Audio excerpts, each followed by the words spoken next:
হয়েছে আমরা আমার কালকে নাইট ডিউটি ছিল, সেই মোতাবেক আজকে ভোরের দিকে আমি আমাদের নাকা পয়েন্ট ছিলাম। নাকা পয়েন্টে তখন আমরা ইয়ের দিকে গাড়ি আমরা চেক করছিলাম। এই সময় দেখতে পাই একটা পেশাবদের দিক থেকে একটা টুকটুক আসছিল।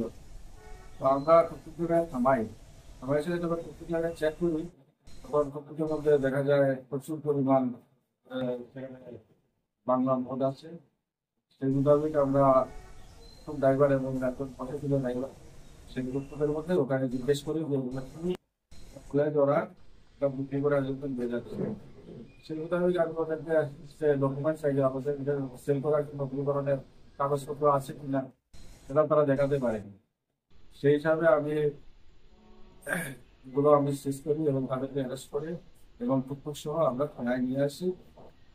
তাহলে কি মালগুলো আমরা হাতে আছে এবং শেষ করেছি। বাংলা মধ্যে পরিমাণ কতটুকু হতে পারে?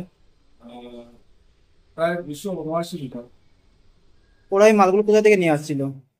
বগুড়ার দিক থেকে নিয়ে আসছিল। কোথায় নিয়ে যাবে সে কিছু জানা গেছে এখন পর্যন্ত? আমাদেরকে বলেছে যে ওরা দখল নিয়ে আসবে। কজনকে আটক করা হয়েছে? দুজনকে। তাদের বাড়ি কোন জায়গায়? আমাদের বাড়ির নবীন